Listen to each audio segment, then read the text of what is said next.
আসসালামু আলাইকুম গাইস, আশা করি সবাই ভালো আছেন। তো আজকে আবার চলে আসলাম বেনাপোলের নতুন একটা আপডেট নিউজ নিয়ে।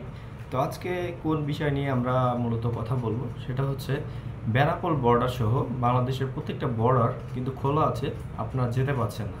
আপনাদের ভিসা না থাকার কারণে আপনারা যেতে পারছেন না। অনেকেরই প্রশ্ন, ভাই ইন্ডিয়ার ট্যুরিস্ট ভিসাটা কবে থেকে চালু হবে? হ্যাঁ, প্রথমত আমরা এই বিষয়টা দিয়েই শুরু করব। তার আগে একটা কথা বলে রাখি, যারা চ্যানেলে নতুন দর্শক, চ্যানেলটিকে অবশ্যই সাবস্ক্রাইব করবেন এবং ভিডিওতে একটি লাইক, নেক্সট টাইম কী ধরনের ভিডিও চান সেটা অবশ্যই জানিয়ে দিবেন।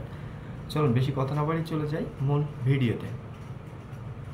তো বেনাপোল বর্ডার সহ বাংলাদেশের যতগুলো বর্ডার রয়েছে তার ভিতরে উল্লেখযোগ্য বেনাপোল, ভুমরা এবং গেদে, এই তিনটা কিন্তু উল্লেখযোগ্য বর্ডার বাংলাদেশের ভিতরে বা বাংলাদেশ ইন্ডিয়াতে যাতায়াত করার সব থেকে যে আকর্ষণীয় এবং জনপ্রিয় তিনটি আপনার বর্ডার। সো অনেকে যাতায়াত করতে পারছেন না ট্যুরিস্ট ভিসার কারণে। অনেকে জানতে চাচ্ছেন যে ট্যুরিস্ট ভিসাটা কবে থেকে চালু হবে, বা একটু কাইন্ডলি বলবেন। হ্যাঁ, আমি ইন্ডিয়া হাই কমিশনের যে হচ্ছে বাংলাদেশের যে অ্যাম্বাসির যে ওয়েবসাইটটা রয়েছে সেই ওয়েবসাইটে গিয়েছিলাম। যাওয়ার পরে ওয়েবসাইটটা ভিজিট করলাম। তো ওয়েবসাইটে কোনো ধরনের আপডেট নিউজ কিন্তু এখনও তারা দেয় নাই, কিন্তু ওখানে বেশ কিছু রুলস এবং রেগুলেশন তারা কিন্তু জুড়ে দিয়েছে। ওখানে লেখা রয়েছে, ইংলিশে লেখা আছে, যারা পড়তে পারেন অবশ্যই তাদের ওয়েবসাইটে যাবেন, যাওয়ার পরে ওটা পড়ে নেবেন। সো আমি সংক্ষিপ্ত আকারে বলি। সেখানে লেখা আছে যে আগের থেকে এখন অনেকেই ইন্ডিয়ার যে মেডিকেল ভিসাটা রয়েছে মেডিকেল ভিসাটা পাচ্ছে, এবং মেডিকেল ভিসাটা আগে অনেক সীমিত ছিল, এখন তার থেকে একটু পরিসরে বাড়ানো হয়েছে, যার কারণে ইন্ডিয়ান ভিসা বা মেডিকেল ভিসাটা কিন্তু পাচ্ছে যাত্রীরা।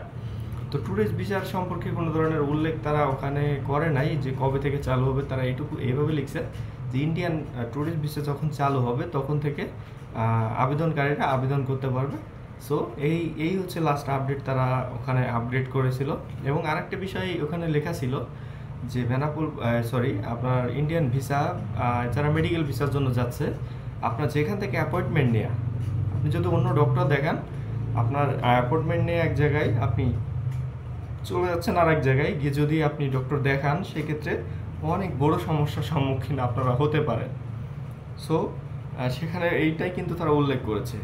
এটা কিভাবে দেখা যাচ্ছে, আপনি এক জায়গার অ্যাপয়েন্টমেন্ট নিয়ে আপনি অন্য জায়গাতে গেলেন, গিয়ে ডক্টর দেখালেন, পরবর্তীতে যদি ইমিগ্রেশন বা ওই দেশের কোনোভাবেই জানতে পারে ইমিগ্রেশন, তাহলে কিন্তু আপনাকে কোনোভাবেই এটা বরদাস্ত করবে না।